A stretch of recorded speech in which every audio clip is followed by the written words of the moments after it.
সকলোকে নমস্কাৰ যাচিছোঁ। পোনপ্ৰথমে সকলোকে কাতি বিহুৰ শুভকামনা যাচিছোঁ বা জনাইছোঁ। যিজনে আজিৰ অনুষ্ঠান পৰিচালনা কৰিছে মৰমীয়ান অধ্যক্ষ আৰু বিভিন্ন স্থানৰ পৰা উপস্থিত হোৱা মাননীয় ছাৰ মেডাম, মোৰ দাদা ভাইটিসকল। মোৰ নাম নৰণ কেৰকাটৰে। মই আঞ্চলিক সাহিত্যিক পৰিৱেশ হালবাৰীৰ পৰা আহিছে। যে দাদাই মোক ফোন কৰি কৈছিল যে কালি এটা প্ৰগ্ৰাম আছে, তো তেতিয়ানে মই ভাবিলোঁ যে মোক বেনাৰটো পঠিয়ালেহি। তেতিয়া মই ভাবিলোঁ যে এইটো অসমীয়াৰ হয়, তো মই ভাবিলোঁ যে মই বড়ো পয়েম ৰিচাইট কৰিলে যে বুজি নাপাব, তাৰ কাৰণে মই মোৰ অনলি এটা ওৱান এণ্ড অনলি ফাৰ্ষ্ট মই এটা লিখিছিল যে ইংলিছ কবিতা। চ' এইটোৱে মই আনিছোঁ এতিয়া। চ' এতিয়া মই যে নিজৰ ৰচিতা এটা কবিতা পাঠ কৰিবলৈ লৈছোঁ।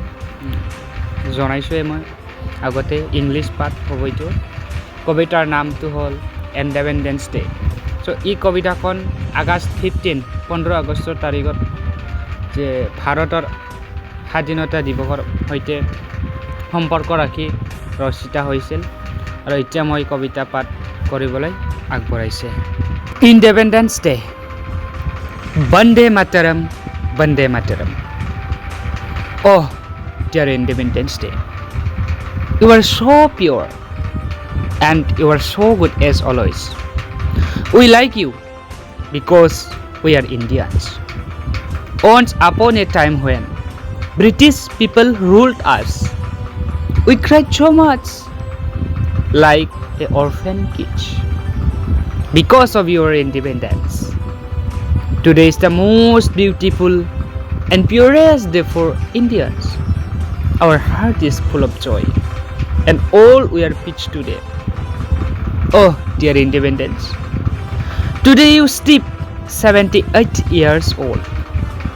Oh, my dear country, we always respect and protect your identity because we are Indians. Hindu, Muslim, Christian, Sikh, today we are together and we are always leading the country to the right path. Bande Mataram, Bande Mataram, Jai Hind. Thank you.